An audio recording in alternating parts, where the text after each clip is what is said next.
Hello friends, welcome to grow with Sibi. तो आप सभी का स्वागत है आपके अपने चैनल ग्रो विथ सिबी पर। आई होप कि आप सभी बढ़िया होंगे और आप सभी की सीटेट प्रिपरेशन अच्छी चल रही होगी। इसी के रिगार्डिंग आपको इस चैनल पर सीटेट मैथ्स पेपर 2 की सीरीज़ देखने को मिल रही है, जिसमें मैं previous year questions with concept और आपको जो फॉर्मूलेस वगैरह यूज़ होते हैं उन सभी के थ्रू आपको जो है क्वेश्चंस करवा रही हूँ। ठीक है, और इस सीरीज़ का मोटिव यही है कि आप सीटेट मैथ्स पेपर 2 में अच्छा स्कोर कर पाएँ।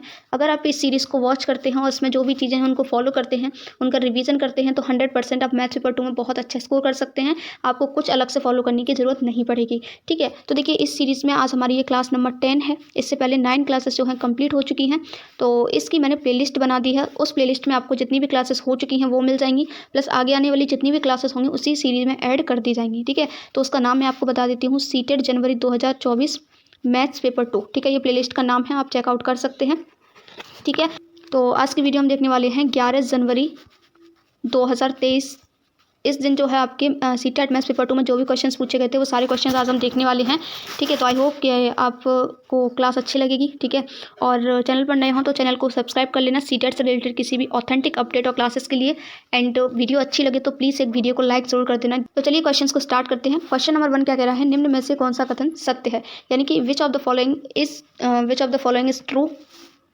इनमें से कौन सा सही है, तो ऑप्शन नंबर 1 क्या कह रहा है, एक धनात्मक संख्या और एक ऋणात्मक संख्या का योग सदैव शून्य होता है। यानी कि एक प्लस की संख्या मान लीजिए अगर मैंने ले लिया 2, ठीक है, दूसरी है ऋणात्मक संख्या यानी कि मैंने मान लिया -2, इन दोनों का योग यानी इन दोनों को जोड़ें तो ये हमारा सदैव शून्य होता है। तो ये तो 0 आ गया, लेकिन यहाँ पर लिखा हुआ है सदैव, यानी कि कभी भी हमें जब कभी भी आप जो है एक प्लस की संख्या और एक माइनस की संख्या को जोड़ोगे तो हमेशा शून्य आता है, तो ऐसा नहीं है। देखिए अगर आप प्लस का 2 और माइनस का 3 इसको अगर आप जोड़ेंगे तो क्या आ जाएगा आपका, ये आ जाएगा माइनस का 1। ठीक है, तो ये 0 आया नहीं आया, तो इसलिए ऑप्शन नंबर 1 आपका गलत हो जाएगा। नेक्स्ट देखते हैं, दो विषम संख्याओं का योग सदैव एक विषम संख्या होती है। यानी कि जब भी आप विषम संख्याओं को जोड़ोगे तो हमेशा एक विषम संख्या आएगी। अब जैसे 1 + 3 आप करोगे तो ये क्या आ गया आपका 4 आ गया। ठीक है, तो ये क्या आपकी विषम संख्या आपको मिली, जबकि 1 और 3 आपकी क्या है, दोनों ही विषम संख्या, तो ये भी आपका गलत हो गया। ठीक है, नेक्स्ट क्वेश्चन है हमारा, दो सम संख्याओं का योग सदैव एक सम संख्या होता है। यानी कि ये कह रहे हैं जब हम दो सम संख्याओं को जोड़ें, जैसे 2 को जोड़ेंगे तो 4 आ जाएगा, 2 + 4 को जोड़ेंगे तो 6 आ जाएगा, ये भी एक सम संख्या है, 6 + 2 जोड़ेंगे तो ये 8 आ जाएगा, ये भी एक सम संख्या है। यानी कि दो सम संख्याओं को इवन नंबर को जब हम जोड़ेंगे तो इवन नंबर ही मिल रहा है और हमेशा यही मिलता है, तो ऑप्शन नंबर 3 ही यहाँ पर बिल्कुल करेक्ट हो जाएगा। देखिए आप किसी भी नंबर को जोड़ के देख लीजिए जो आपस में इवन हो, सम हो, ठीक है, तो आपको इवन नंबर ही मिलेगा। लास्ट देख लेते हैं, दो अभाज्य संख्याओं का गुणनफल सदैव एक अभाज्य संख्या होती है। तो अभाज्य संख्या जैसे मान लीजिए मैंने 1 और 3 ले ली, तो इनका जब मल्टीप्लाई करेंगे तो 3 आ गया, 3 अभाज्य संख्या, ये तो ठीक है। लेकिन ये कह रहे हैं सदैव एक अभाज्य संख्या होती है, तो अगर मैं यहाँ पर 2 और 5 को लेती हूँ, 2 और 5 दोनों ही हमारी अभाज्य संख्या है, तो हमारा 10 आ रहा है और 10 हमारी अभाज्य संख्या नहीं है। ठीक है, तो यहाँ पर ये भी स्टेटमेंट हमारा गलत हो गया, तो ऑप्शन नंबर 3 ही इसका यहाँ पर बिल्कुल करेक्ट हो जाएगा।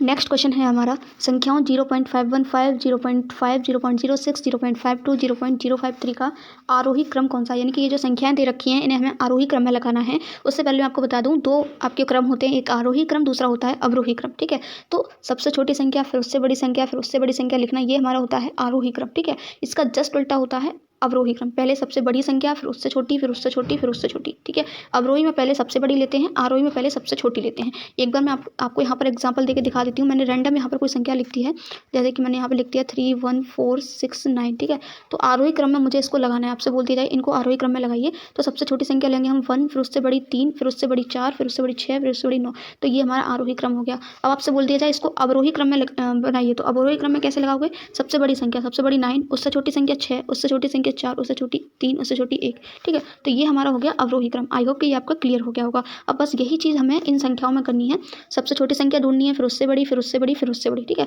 तो यहाँ पर सबसे छोटी संख्या कौन सी है, तो सबसे क्लियरली हमें दिखाई दे रहा है लास्ट वाली संख्या 0.053 जो है सबसे छोटी संख्या है। तो देखिए यहाँ पर ऑप्शन सेलेक्ट करने का भी तरीका बता देती हूँ। 0.053 सबसे पहले हमें सिर्फ 2 ही ऑप्शन में दिख रहा है। ठीक है, तो ऑप्शन नंबर 1 ऑप्शन नंबर 4 तो आपका गलत हो गया। अब इन दोनों में से कोई आपका आंसर हो सकता है। ठीक है, 0.053 के बाद आपकी कौन सी सबसे छोटी संख्या है, उसके बाद है आपकी 0.053 से बड़ी संख्या आपको देखनी है, तो उससे बड़ी है 0.06। ठीक है, तो ऑप्शन नंबर 2 ही आपका यहाँ सही हो गया, क्योंकि इसके बाद आपका 0.5 है जो कि आपका गलत हो जाएगा। 0.06 इन्होंने सबसे लास्ट में लिखा है। ठीक है, तो ये आपका गलत हो गया, ऑप्शन नंबर 2 ही आपका यहाँ से बिल्कुल करेक्ट हो गया। आगे आपको देखने की जरूरत ही नहीं पड़ी। ठीक है, इस तरीके से आप अपने आंसर तक पहुँच सकते हैं। बाकी उसके बाद आपका उससे बड़ा है 0.5, उससे बड़ी संख्या है 0.515, उससे बड़ी है आपकी 0.52। ठीक है, तो ऑप्शन नंबर 2 इसका करेक्ट है। नेक्स्ट क्वेश्चन है आपका, देखिए कितना इजी क्वेश्चन आपका मैथ्स पेपर 2 में पूछा गया, ठीक है। ये मैथ्स पेपर 1 के लाइक क्वेश्चन था, बट ठीक है पूछ लिया तो मैं आपको बताती हूँ किस तरीके से करना है। तो अंडर रूट में आपका लिखा हुआ है 0.0000081, ठीक है। आपको पता है 81 का स्क्वायर कितना होता है, 81 को अंडर रूट कितना होता है, ठीक है। यानी कि ये 81 किसका स्क्वायर है, 9 का, ठीक है। तो यहाँ पर देखिए, पहले आप ये देखिए यहाँ पर कि कितने अंक के बाद 0 है। तो 1 2 3 4 5 6 अंक के बाद 0 है, तो पॉइंट हटा दीजिए और यहाँ पर 6 0 लगा दीजिए, 1 2 3 4 5 6, ठीक है।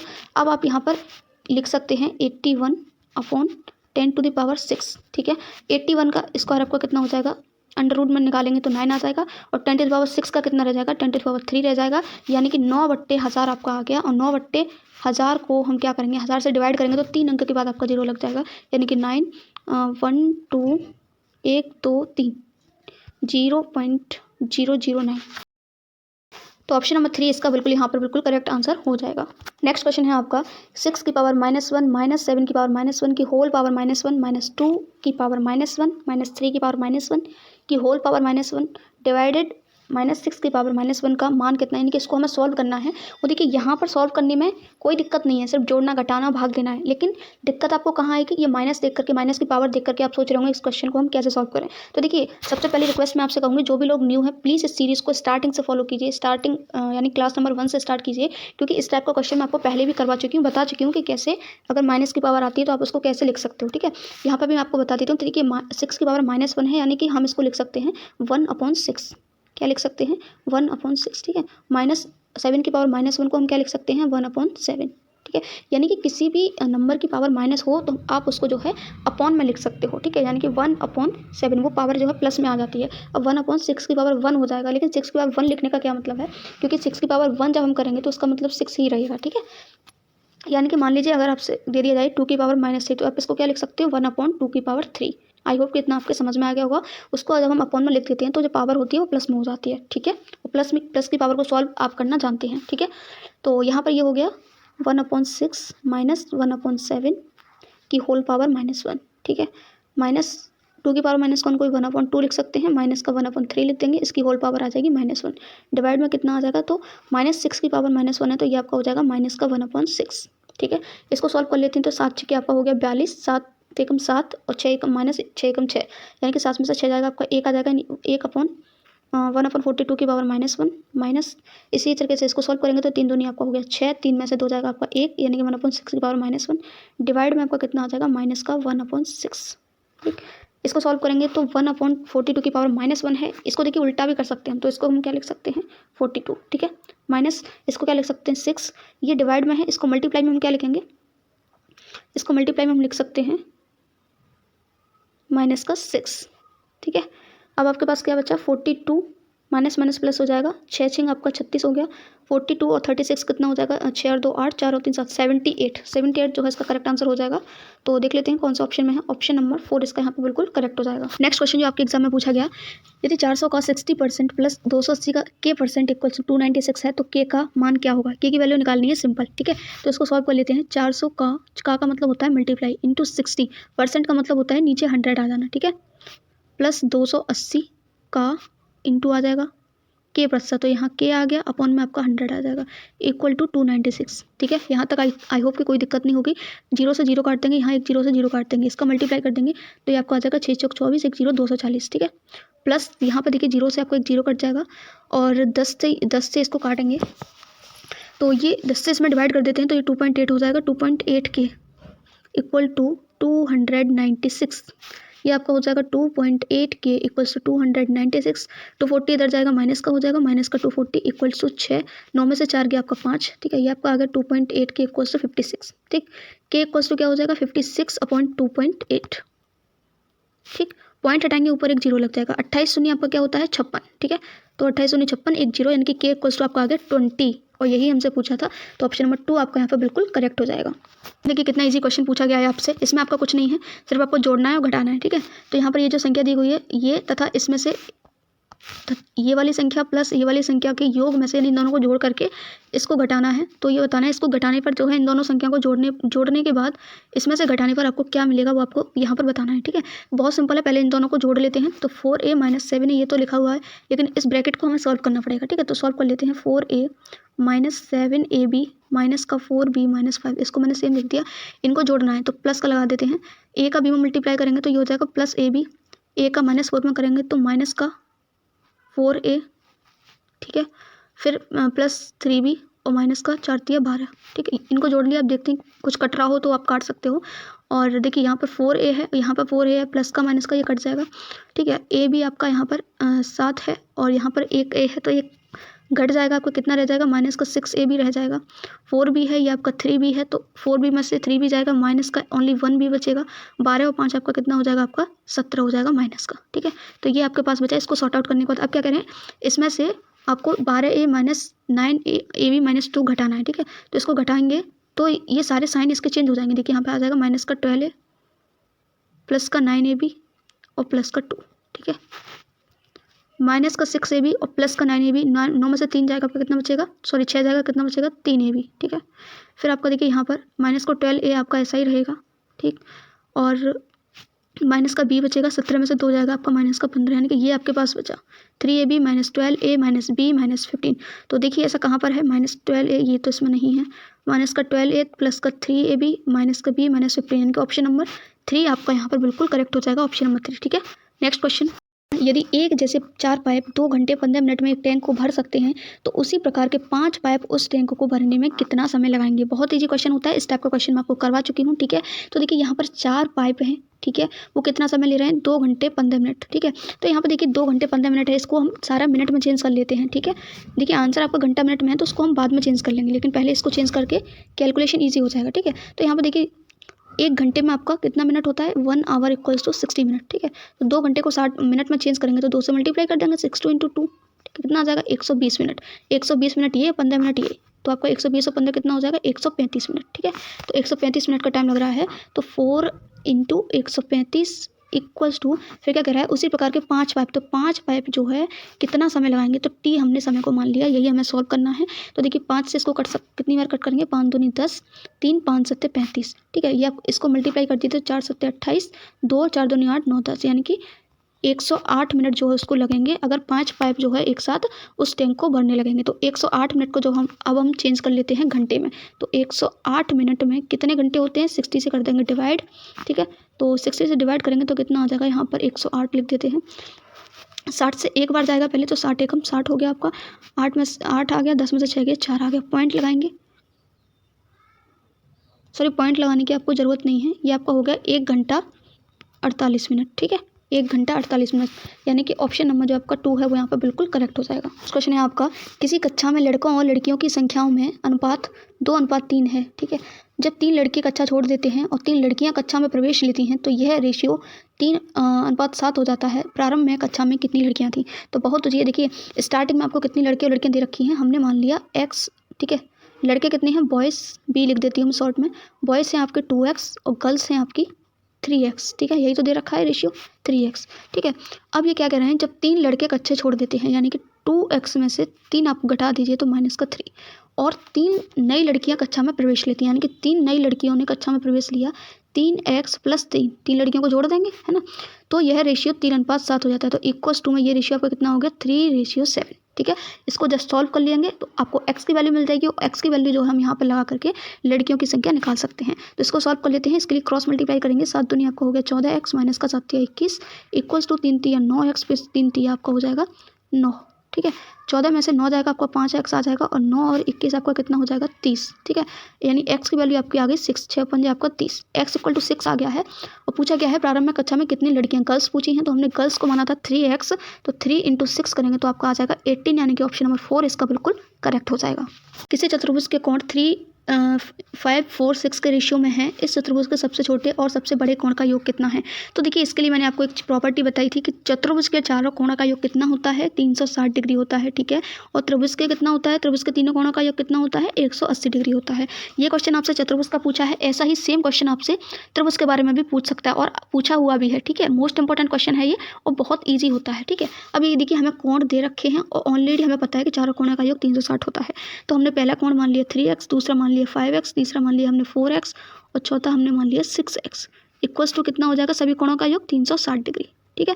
इन सभी को ऐड कर लेते हैं तो 5 और 4 9, 9 और 3 12, 12 और 6 आपका कितना हो जाएगा 18x। 18x equal to 360 degree. 18 से कितनी बार कट जाएगा, 18 दूनी 36, 0, यानी कि x इक्वल टू आपका आ गया 20 डिग्री। अब x इक्वल टू 20 हम इन चारों कोणों में रख देते हैं और देखते हैं कि कौन सा छोटा है कोण और कौन सा सबसे बड़ा है, क्योंकि उनका हमें योग निकालना है। ठीक है, तो पहले 3x में रखेंगे तो 3 दूनी 6, पहला आ जाएगा 60 डिग्री। ठीक है, दूसरा 5x में रखेंगे तो 5 दूनी 10, दूसरा आ जाएगा 100 डिग्री। 4x यानी कि 4 दूनी 8, 80। ठीक है, दूसरा हम करेंगे तो 6 दूनी 12, 120।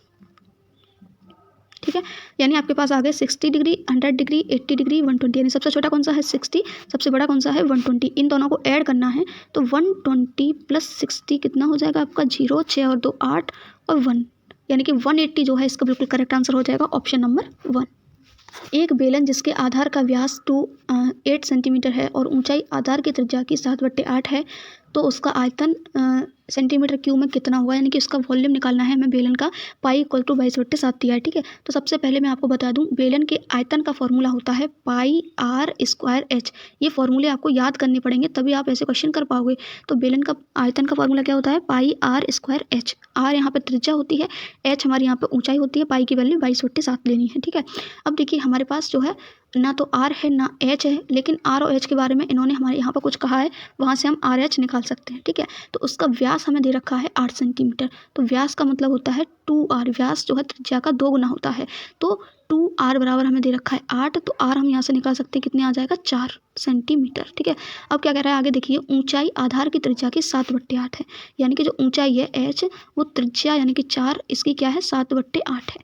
ठीक है, तो 4 दूनी 8 यानी कि ऊंचाई कितनी आ गई 7/2। तो ऊंचाई भी निकाल ली हमने, त्रिज्या भी निकाल ली। अब हम इसको जो है फॉर्मूले में रख के जो है आंसर निकाल सकते हैं। तो पाई की वैल्यू होगी 22/7, r स्क्वायर, r कितना है 4, तो 4 का वर्ग होता है 16 इंटू h कितना है 7/2। इसको कर लेते हैं सॉल्व, तो 2 से 16 कट गया 8 बार, 7 से आपको 7 हो गया कैंसिल। 22/8 कितना होता है तो 8 दूनी 16, 6 यहाँ से लगी 1, 8 दूनी 16, 16 और 1 17, यानी कि 176 सेंटीमीटर क्यूब इसका करेक्ट आंसर हो जाएगा। तो ऑप्शन नंबर 2 जो है यहाँ पर इसका करेक्ट आंसर है। ठीक है, नेक्स्ट क्वेश्चन है आपका, एक घन के सभी फलकों पर 3 रुपये प्रति मीटर स्क्वायर की दर से पेंट कराने का खर्च 1152 रुपये है। इसकी भुजा की लंबाई ज्ञात कीजिए। तो एक घन है यानी कि क्यूब है, उसके सभी फलकों पर क्या करना है पेंट करना है। ठीक है, अब इसका जो है 3 रुपये प्रति मीटर स्क्वायर की दर से करना है, यानी कि एरिया हम यानी इस घन का जो है क्षेत्रफल यहाँ से निकाल सकते हैं 1152/3। तो कितना आ जाएगा ये हमारा 3 3 9 और 2 यहाँ पर कैरी, 3 3 9, 3 चौक 3 8 24 और 3 8 24, एक आपको यहाँ हासिल आ गया, तो 3 चौके आपका हो गया 12, यानी एरिया हमारा निकल के आ गया 384। लेकिन हमें पता है कि घन का पृष्ठीय क्षेत्रफल का फॉर्मूला क्या होता है 6a स्क्वायर, जहाँ पर a क्या है इसकी भुजा है। ठीक है, 384, तो 6 का इसमें से काट देंगे, कितनी बार कटेगा 6 6 36, 2 6 चौक 24, 64, यानी a स्क्वायर बराबर आ गया 64।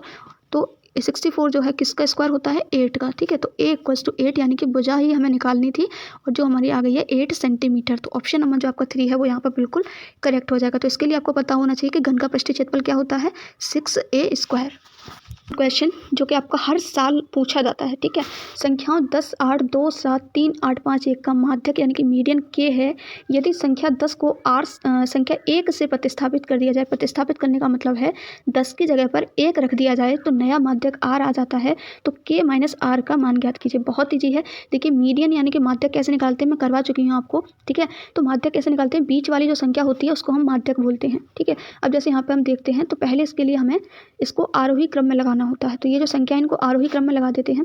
तो एक आरोही क्रम क्या होता है आज ही बताया है, अभी अभी बताया है 2-4 क्वेश्चन पहले। ठीक है, तो 1 आ जाएगा, 3 आ जाएगा, 5 आ जाएगा, फिर आपका सॉरी 1 के बाद 2 भी है यहाँ पर, 1 आ जाएगा, फिर 2 आ जाएगा, फिर 3 आ जाएगा, फिर 5 आ जाएगा, फिर 7 आ जाएगा और देखिए 8 आ जाएगा, फिर से आपका 8 है एक बार और फिर 10 आ जाएगा।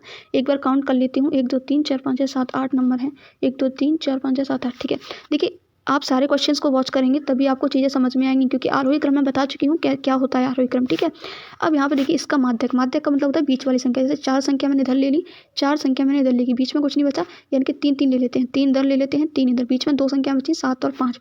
तो क्या करेंगे इनको ऐड करके 2 कर देंगे, 7 और 5 को ऐड करेंगे तो 12/2, यानी कि इसका माध्यक हो गया 6 और माध्यक हमें क्या दे रखा है k, यानी कि 6 इक्वल टू k आ गया। ठीक है, अब क्या कह रहे हैं कि यदि 10 को हम 1 से प्रतिस्थापित करते हैं, यानी कि जो 1 10 है ना इसको हटा दो यहाँ से। ठीक है, और यहाँ पे मैं 1 रख दूँ, फिर आपका जो माध्यक है वो क्या हो जाएगा r। तो इसको अब इसका माध्यक चेंज हो जाएगा ना, 3 संख्या इधर से ले लो और 3 संख्या इधर से ले लो। ठीक है। तो क्या बचा 5 + 3 8/2, यानी कि 8/2 कितना हो गया आपका 4, यानी कि आर आपका कितना आ गया, आर आपका आ गया 4, ठीक है। और निकालना क्या था के माइनस आर, के कितना है 6, आर आपका है 4, 6 में से 4 जाएगा तो आपका कितना आ जाएगा 2। तो ऑप्शन नंबर 4 जो है आपका यहाँ पर बिल्कुल करेक्ट हो जाएगा, ठीक है। और आज का हमारा लास्ट क्वेश्चन देख लेते हैं। देखिए ऐसे क्वेश्चन बहुत इजी होते हैं और इजीली आप इनको सॉल्व कर सकते हैं, ठीक है। तो देखिए यहाँ पर त्रिभुज ABC तथा त्रिभुज PQR में, ठीक है, यहाँ पर 2 त्रिभुज ड्रॉ कर लेती हूँ मैं, त्रिभुज ABC और त्रिभुज PQR। बहुत इजी होते हैं ऐसे क्वेश्चन, अभी आप देखिए, आप खुद कहेंगे कि कितना इजी था ये, ठीक है। PQR ऐसा क्वेश्चन मैं पहले भी करवा चुकी हूँ, ठीक है। ए भी आपका दे रखा है 3.1, यानी कि ये वाली साइड आपकी दे रखी है 3.1। अच्छा, इसमें एक चीज़ और याद रखना, नहीं तो क्वेश्चन आपका गलत हो जाएगा। जैसे आपने लिया है यहाँ पर ए से ABC ऐसे स्टार्ट किया, यहाँ भी आप ऐसे ही लेना PQR। यहाँ ऐसा मत कर देना कि यहाँ ABC ले लिया, यहाँ ABC, यहाँ P, यहाँ से P स्टार्ट कर दो, ठीक है। जहाँ से A स्टार्ट किया है वहीं से P स्टार्ट करना दूसरे ट्रायंगल में, ठीक है। तभी आपका क्वेश्चन राइट होगा, अदरवाइज आप क्वेश्चन गलत कर देंगे, ठीक। 3.1 हो गया। नेक्स्ट आपका QR कितना है, QR कितना है, यहाँ पर QR है 4.5। नेक्स्ट आपका क्या दे रखा है, PRQ 60, PRQ यानी कि ये वाला एंगल 60 है, और BAC ये वाला एंगल आपका 60 दे रखा है। AC 4.5 यानी कि ये वाली साइड आपकी 4.5 है, ठीक है। अब देखिए पूछा क्या है, निम्न में से कौन सा कथन सत्य है, ठीक है। ये जो साइन होता है ना, ये सर्वांग सम का साइन होता है, यानी कि ये दोनों त्रिभुज आपस में बराबर हैं। तो त्रिभुज ABC की बात हो रही है, ठीक है। तो A से B जब हम जाएंगे तो क्या आ रहा है, पहले 3.1 वाली भुजा आ रही है, तो PQR में भी पहले 3.1 वाली भुजा आनी चाहिए, ठीक है। तो यहाँ पर देखिए, अगर हम एक सेकेंड, PQR में PR हमें 3.1 दे रखी है यहाँ पे, ठीक है। तो देखिए हमें यहाँ से R से P जाएंगे तब हमें मिलेगी 3.1, या फिर हम P से R जाएंगे तब हमें मिलेगी 3.1, ठीक है। तो या तो RP हो सकता है पहले, या फिर PR हो सकता है। उसके बाद देखिए इन्होंने क्या है, A से B आएंगे, B से फिर C आएंगे, ठीक है। B से C आ रहे हैं तो यहाँ पे कुछ नहीं है, ब्लैंक वाली साइड आनी चाहिए। तो जब हम R से P जाएंगे, ठीक है, R से P जाएंगे और P से Q आएंगे तो ब्लैंक वाली साइड आ रही है। लेकिन जब हम P से R आएंगे और R से Q जाएंगे तो 4.5 वाली साइड आ रही है। तो ये वाली गलत हो गई हमारी, कौन सी वाली, P से R वाली गलत हो गई। हम R से P जाएंगे और P से Q जाएंगे तब हमारा बिल्कुल आपस में बराबर होंगी सारी चीज़ें। तो RPQ होना चाहिए। तो RP किस में है, ऑप्शन नंबर 2 में। तो ऑप्शन नंबर 2 इसका बिल्कुल यहाँ पर बिल्कुल करेक्ट हो जाएगा। नहीं समझ में आया है, एक बार फिर से रिपीट करके देख लीजिए, ठीक है। आई होप कि आपको सारे क्वेश्चन समझ में आ गए होंगे। स्टिल कोई क्वेश्चन ऐसा है जो आपको समझ में नहीं आया है तो आप नीचे कमेंट सेक्शन में उस क्वेश्चन नंबर को मेंशन कर सकते हैं। मैं नेक्स्ट वीडियो में आपको जो है अच्छे से उसको एक्सप्लेन कर दूंगी, ठीक है। तो मिलते हैं न्यू वीडियो में न्यू क्वेश्चंस के साथ। Till then have a nice day.